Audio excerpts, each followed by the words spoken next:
Le frère Bertrand Menanga, le 31 décembre 2023, pendant que je m'amusais dans un club au Gabon, la nuit de la traversée, les boîtes de nuit doivent être vides. Elles doivent être comment? Vides. Le 31 décembre 2023, pendant que je m'amusais dans un club au Gabon, j'ai senti comme une flèche transpercer mon corps et je me suis senti très mal. Le lendemain, je me suis rendu dans une clinique qui m'a prescrit un traitement contre le paludisme qui ne m'a pas soulagé. J'ai été orienté vers une autre clinique où les médecins m'ont examiné et m'ont prescrit des examens que j'ai effectués et qui ont révélé que je souffrais du VIH-Sida, de l'hépatite B et de la typhoïde. Après quelques semaines de traitement, la situation s'est empirée et j'ai été évacué au Cameroun. En ce moment, je ne pouvais plus marcher seul, je ne pouvais plus faire des mouvements et les boutons avaient envahi toute ma peau. De plus, je ressentais une vive douleur à la gorge et je ne pouvais plus parler. De retour au Cameroun, les médecins ont effectué une autre série d'examens qui ont révélé que je souffrais du cancer de la gorge. À l'écoute de toutes ces nouvelles, j'ai cru que le ciel me tombait sur la tête et je me demandais pourquoi tout ceci m'arrivait. Après avoir passé quelques semaines d'hospitalisation à l'hôpital de Mfou, je suis rentré au village et c'est alors qu'au village, j'ai entendu parler de la CBC, communauté missionnaire. Le premier qui dit Amen, ta vie va changer. Ce jour, papa priait pour moi. Il dit quelques jours seulement plus tard, l'incroyable et l'inimaginable se sont produits. J'ai recommencé à parler, à marcher tout seul. Toutes les douleurs ont disparu. Je suis rentré. Maba, est-ce que l'église est prête? Je suis rentré refaire les examens dans 3 hôpitaux différents qui ont déclaré il n'y a plus de HIV, il n'y a plus l'hépatite, le cancer de la gorge a disparu. Le cancer, vous parlez? Non, je parle, c'est... Vous parlez normalement? Je parle... Il n'y a plus d'hépatite. Il n'y a plus de HIV. Il n'y a plus de cancer. Tu marches. Je marche, je vais déjà au champ. Tu pars au champ? Oui. Satan est mort. Quelqu'un dit Satan est mort. Satan est mort. Si le type si est vivant, Satan est mort. Oui. Tendez le micro. Il porte même la haute de manioc. Il porte la haute de manioc. Maintenant là. Oui. Le même qui avait les boutons. Oui. Le corps était devenu verdâtre. Oui. Il avait le cancer de la gorge. Le jour que vous avez prié à la montée là, je l'ai soutenu comme ça pour monter. Le jour où vous avez prié pour la gorge. Maintenant, quand il va au champ, il passe devant ma porte.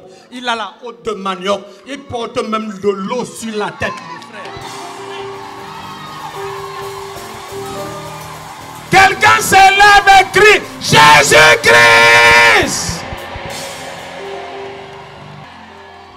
C'est sûr que tout le monde savait qu'il est mort, c'est fini. Et c'est quelque chose de surprenant, papa, c'est que tous les dimanches matin... Vous étiez? J'étais comme un squelette, rien que la tête. Il n'y avait que la tête.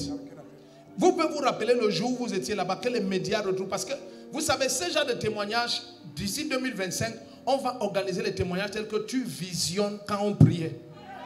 Non, il faut connaître Dieu pour croire que le monsieur là allait vivre encore. Toi, c'est qui pour lui? C'est nous qui avons la cellule, communauté missionnaire des Réveils ici. Oh, Dieu va vous bénir. Amen, papa. Vous savez, quand les gens évangélisent, vous ne savez pas ce que vous faites. Attends, vous croyez que Dieu peut vous utiliser pour sauver quelqu'un comme ça? Et dans ta destinée, il n'y a aucun bénéfice.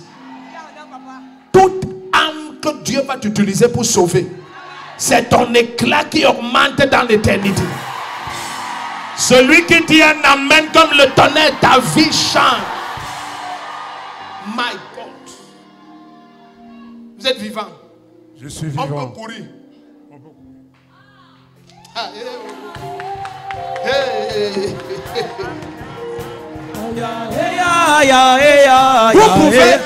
Vous pouvez vous rappeler. Oui, il le connaît aussi. Tu le connais aussi? Oui.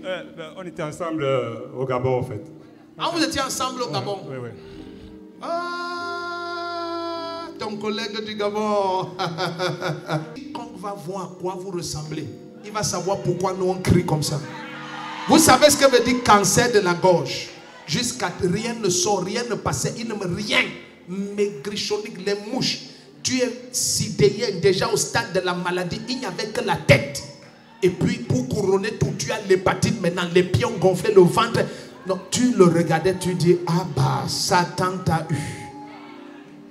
Mais toucher à peine la puissance de Dieu, fait pouf. Et quand ça fait ça, je sais qu'il est libre. Je lui ai dit, papa, tu es libre. Le voici. Et il retourne faire les examens. Il n'y a plus de cancer de la gorge. Il n'y a plus de HIV. Il n'y a plus d'hépatite. Pardon, lève-toi, crie Jésus-Christ. Papa, toute votre vie est restituée. Oui, bonjour. Bonjour, je suis venu faire un témoignage par rapport à ce que j'ai vécu comme maladie depuis le 31 décembre 2023. J'étais dans une boîte de nuit. C'est comme ça, tout à coup, à l'intérieur, je ressens comme si on m'a fusillé. Je suis sorti, j'ai baissé la tête et je me suis posé la question, qu'est-ce qui m'arrive? À la maison, je me suis déshabillé, j'ai passé toute la nuit jusqu'au petit matin. Je pleurais, je me posais la question, qu'est-ce qui m'arrive? Je m'étais entêté, je suis allé au travail. Arrivé au travail, le colonel m'a vu, il a regardé mon état, il m'a dit, ah, franchement, quand je te regarde, tu n'es pas en santé, il faut aller à l'hôpital. C'est comme ça que, étant dehors, un autre collègue est venu me remettre une enveloppe, que c'est le colonel qui a envoyé, il fallait que j'aille à l'hôpital. Je suis allé à l'hôpital, j'ai expliqué au médecin, elle m'a examiné, puis après, elle m'a sorti l'ordonnance, elle m'a demandé d'acheter les médicaments, je suis allé, j'ai pris les médicaments, où j'ai fait une semaine à la maison, je n'allais pas au travail, ça n'allait toujours pas. Quand j'ai pris les médicaments en question, c'était comme si on accélérait encore la maladie. C'est comme ça, j'ai encore appelé l'autre docteur, il m'a demandé de me rendre dans sa clinique. Il va falloir que je mette ça en tête, je vais guérir. Ça, j'ai voyagé un jeudi. Dans ce voyage, j'ai pris un véhicule où j'ai payé toutes les places de tout le monde parce qu'il fallait que j'arrive vite sur Yaoundé et que j'aille à l'hôpital. Ouais, au Cameroun.